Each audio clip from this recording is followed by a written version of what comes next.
Oi, pessoal! Hoje nós vamos falar sobre o período do Baixo Império e também sobre o Império Bizantino. O Baixo Império foi um período da história do Império Romano marcado por muitas dificuldades econômicas, por agitação social, caos na política. Para vocês terem uma ideia, no período de 49 anos, o Império Romano teve 26 imperadores, dos quais 25 foram assassinados. Então, isso gerou uma instabilidade política muito grande, juntando com as dificuldades econômicas, tinha um cenário que mostrava o império fragilizado e que possibilitou a invasão de estrangeiros que conseguiram conquistar várias áreas do Império Romano, seja por meio militar, seja pacificamente. Alguns imperadores marcaram esse período, como Diocleciano, por exemplo, que dividiu o poder entre 4 generais, ou Constantino. Constantino fez muitas coisas. Constantino, ele propiciou, ele proporcionou que o cristianismo fosse se firmando como religião oficial do Império Romano. Ele abriu o caminho para isso. Porque antes a religião de Roma era outra, era mais parecida com a religião dos gregos, uma religião politeísta, antropomorfizada, os deuses com características psicológicas e físicas semelhantes às dos seres humanos, mas que apresentava, né, essa dualidade do bem e do mal. E aí o cristianismo, que surgiu durante o governo do Otávio Augusto, ele vai crescendo, ele vai se expandindo e vai conquistando espaço. E vendo essa possibilidade do cristianismo de se expandir, o Constantino, ele aposta nessa nova religião. E quais são essas medidas que ele toma que favorecem o cristianismo? Primeiro, o Edito de Milão, que ele favorecia, né, ele concedia liberdade de culto aos cristãos, que até então eram perseguidos. Era uma religião que se reunia de forma clandestina. Então, a partir do momento que ele dá liberdade de culto, a pessoa não pode mais ser punido por ser cristão. E ele também realiza o concílio de Nicéia. Nesse concílio são elaboradas as bases do que seria o cristianismo.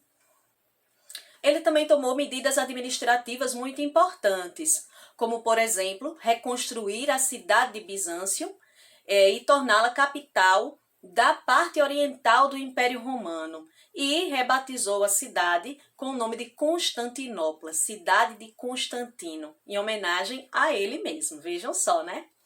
E também ele instituiu o colonato. O que era isso? Era o dever do servo de oferecer seus serviços a um senhor em troca de proteção.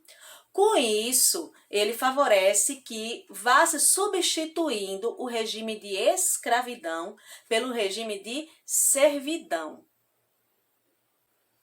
Mas qual era a diferença, né, entre esses dois? Enquanto na escravidão o indivíduo era considerado um bem, uma peça, uma propriedade do senhor e que poderia ser vendido, trocado, alugado, o servo não. O servo era uma pessoa livre que se ligava a esse senhor em troca de proteção e aí prestaria serviço para esse dono de terra em troca de proteção. Então tem essa diferença entre a escravidão e a servidão. Se Constantino abriu o caminho para o cristianismo, Teodósio caminhou por esse caminho aberto e instituiu o cristianismo como religião oficial do Império Romano. Além disso, ele também firmou a divisão do Império Romano em Império Romano do Ocidente, com a capital em Roma, e Império Romano do Oriente, com a capital em Constantinopla. Após o Teodósio, veio Rômulo, mas ele acabou sendo destituído, retirado do poder pelos Érulos, um povo bárbaro, que invadiu Roma no ano de 476. E isso marca o fim do Império Romano do Ocidente. Só que, do outro lado, o Império Romano do Oriente conseguiu resistir às invasões e ainda se prolongou por muito tempo. E esse Império Romano do Oriente ficou conhecido como Império Bizantino. A cidade de Bizâncio, que depois passou a se chamar Constantinopla, como eu já citei antes, ela ficava na região onde atualmente é Istambul, a capital da Turquia.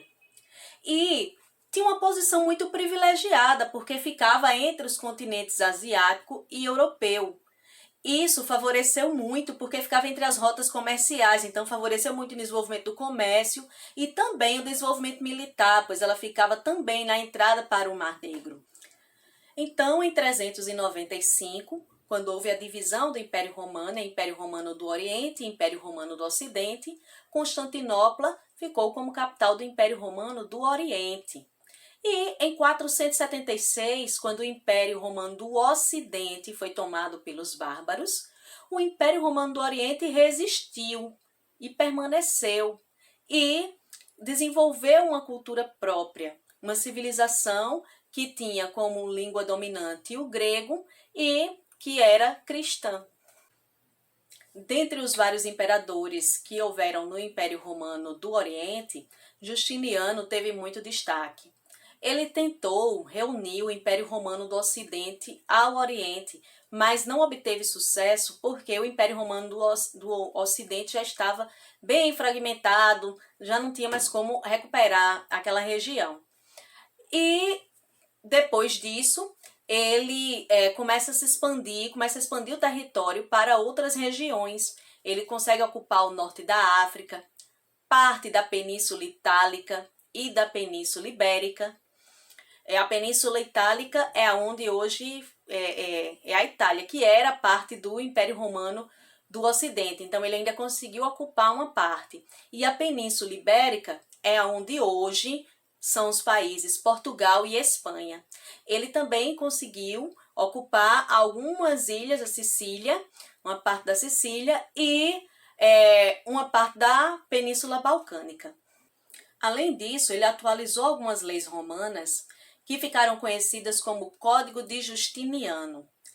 Dentre elas, a gente pode citar os poderes ilimitados que o imperador tinha, também os bens, as posses da igreja se tornaram inalienáveis. O que quer dizer isso?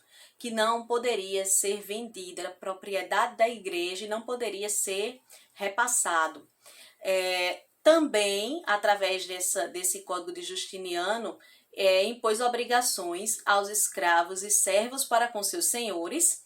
Essa ligação, né, fortalecia essa ligação de serviços, e essas obrigações eram hereditárias, ou seja, passavam de pai para filho. Enquanto no campo os escravos e servos tinham todas essas obrigações, né, estavam vinculados a esses serviços e não tinham direito à propriedade, eles não poderiam, por lei, eram proibidos de comprar uma propriedade. Na cidade, as pessoas passavam por muitas dificuldades, passavam fome e ainda tinham que pagar pesados impostos para a manutenção dos gastos com defesa, dos gastos com os militares. Então, o Justiniano, ele passou a usar a estratégia que o Otávio criou lá no período do Alto Império, que era a estratégia do pão e circo, né? Distribuir, oferecer espetáculos para a população e baixar preços de trigo, de azeite, né? E nisso as pessoas se distraíam com isso e não prestavam atenção nos outros problemas, não se revoltavam com os outros problemas. Mas aí isso também acaba sendo motivo para uma outra coisa. Dentre esses espetáculos havia uma corrida de cavalos. E uma dessas corridas de cavalos acabou sendo o motivo de uma revolta popular, a revolta de Nica. O que foi isso, né? Quando 2 cavalos empataram na corrida e o imperador acabou decidindo por um e não por outro, a população se revoltou e começou a brigar dentro do hipódromo. E essa revolta acabou explodindo para a rua. Acabou tomando todas as ruas de Constantinopla. Mas veja bem, não foi só pela corrida. A corrida foi a gota d'água. a população já estava passando por uma série de problemas e até na decisão da corrida de cavalo o imperador se meteu. Então isso foi só um fósforo num barril de pólvora que gera a insatisfação da população. Só que essa revolta foi contida pelas forças do imperador, pelo exército do imperador, e milhares de pessoas morreram. Nessa revolta ficou conhecida como Revolta de Nica, porque Nica era o grito das pessoas na rua, essa palavra quer dizer vitória. Como eu falei, a religião praticada no Império Bizantino era o cristianismo, só que apresentava algumas divergências, algumas coisas diferentes do cristianismo praticado no Ocidente. Houve um grupo que fez uma interpretação das Sagradas Escrituras, né, que o livro sagrado do cristianismo é a Bíblia, então fez essa interpretação diferente do que era comum no Ocidente, e aí surgiu um movimento chamado de iconoclastas. O que eram esses iconoclastas? Eles eram contra a adoração de imagens, né? Seja estátuas, sejam vitrais com imagens de santos, eles eram contra qualquer imagem. E aí eles atuavam na destruição de imagens. Só que esse grupo acabou sendo reprimido, sim, pelo imperador, porque eles foram considerados hereges. No Império Bizantino também houve uma outra característica bem comum dessa região sobre a religião cristã. Para o Império Romano do Ocidente, com a capital em Roma, a Igreja de Roma respeitava as ordens do Papa. No Império Romano do Oriente, de Constantinopla, o imperador ele tinha poder sobre a igreja, que era o chamado cesaropapismo. Então, cesaropapismo é quando o imperador tem esse poder de decidir sobre a igreja. E essa intervenção do poder do imperador sobre a igreja acaba provocando uma divisão na igreja católica. Em 1054 ocorre a grande cisma do Oriente.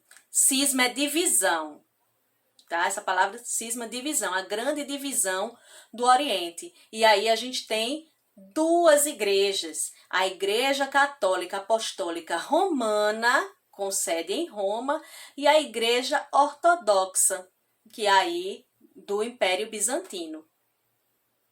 Com a morte de Justiniano, o Império Romano do Oriente começa a se enfraquecer. Os imperadores que o sucederam não tiveram a força para manter a unidade do império e que, aos poucos, eles vão cedendo às invasões de povos estrangeiros e, por fim, no ano de 1453, a capital, a Constantinopla, é tomada pelos turcos otomanos. E assim tem fim o Império Bizantino. Por hoje ficamos por aqui e até a próxima aula. Tchau, tchau!